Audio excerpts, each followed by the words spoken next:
बिस्मिल्लाहिर्रहमानिर्रहीम। अस्सलाम वालेकुम। You are watching original news TV. नाजरीन, पाकिस्तान और इंडिया के दरमियान जंग के बाद अभी तक सूरत हाल इंतहाई कशीदा है। पाकिस्तान की जानिब से बाज़ाब्ता तौर पर इंडिया समेत पूरी दुनिया को आगाह कर दिया गया है कि पाकिस्तान इस जारहियत का बदला ज़रूर लेगा, जिसके बाद भारत में एक खौफ छाया हुआ है। अब आज की ताज़ा खबर ये है कि लाहौर में भारतीय ड्रोन को मार गिराया गया है।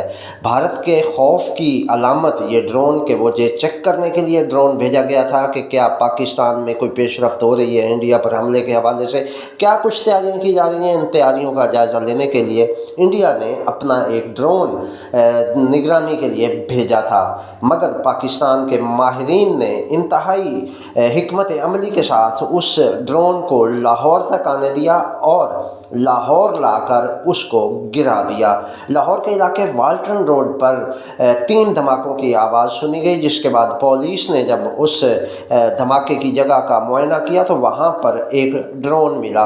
ज़रा ये बता रहे हैं कि ये ड्रोन पाकिस्तान के दिफाई माहिरीन ने अपनी हिकमत अमली के तहत यहाँ तक लाकर गिराया है। ये ड्रोन लाहौर के इलाके गोपाल नगर के साथ जो ओल्ड एयरपोर्ट है वहाँ पर खुली जगह पर गिराया गया है। ये इंडिया की जारहियत का एक पाकिस्तान के पास और सॉलिड और मजबूत और ठोस सबूत आ गया है। इसके अलावा अभी ये भी इतलात मिली हैं कि गुजरांवाला के करीब भी एक भारतीय ड्रोन को गिराया गया है और उसका मलबा भी कब्ज़े में ले लिया गया है। लाहौर में आने वाले ड्रोन का जो ज़ख़ामत है उसका 5 से 7 फुट लंबाई है उस ड्रोन की, और उसमें पूरे आलात लगे हुए हैं जिनसे वो फुटेज बनाकर अपनी सरहद पार भिजवा रहा था और उसको ऑपरेट भी सरहद पार से किया जा रहा था। इस पर मज़ीद तहकीकात भी हो रही हैं। अभी तक पुलिस ने इस ड्रोन के मलबे को अपने कब्ज़े में ले लिया है और इस पर तहकीकात की जा रही हैं, जबकि इससे पहले भारत ने जो जारहियत की थी उसमें भारत ने पाकिस्तान के मुख्तलिफ मुकामात को निशाना बनाया था। आज़ाद कश्मीर के इलाके कोटली में एक मस्जिद बिलाल पर हमला किया गया, उसमें भी कुछ लोग शहीद हुए। इसके अलावा मुरीदके में जिसको एक एजुकेशनल कॉम्प्लेक्स था उसके ऊपर हमला किया गया और ये कहा गया कि ये लश्कर तैयबा का मरकज़ है, हालांकि वहाँ पर वो एक तालीमी इदारा था जिसको इन्होंने निशाना बनाया और वहाँ पर भी कुछ शहादतें हुई जिनमें 3 से 4 अफराद की शहादत की इतला है। इसके बाद उन्होंने जो रात के अंधेरे में एक बिलाना कार्रवाई की और बहावलपुर के पास जो अहमदपुर शर्किया रोड पर एक मदरसे पर हमला किया जहाँ पर कुरान मजीद और दीगर दीनी किताबें शहीद हो गई और वहाँ पे उस मदरसे के आसपास में रहने वाले आम मासूम शहरी भी भारतीय जारहियत का निशाना बने।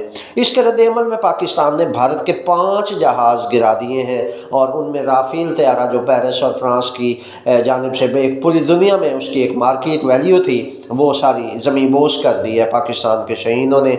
और अभी भी पाकिस्तान के जो शाहीन हैं वो आमादा और तैयार हैं और वो भारत को नाकों चने चबवाने के लिए बिल्कुल तैयार बैठे हैं। इस हवाले से भारत को किसी गलत फहमी में नहीं रहना चाहिए, बल्कि उसको ये अंदाज़ा हो गया होगा कि पाकिस्तान इतना सॉफ्ट टारगेट नहीं है जितना समझते हैं।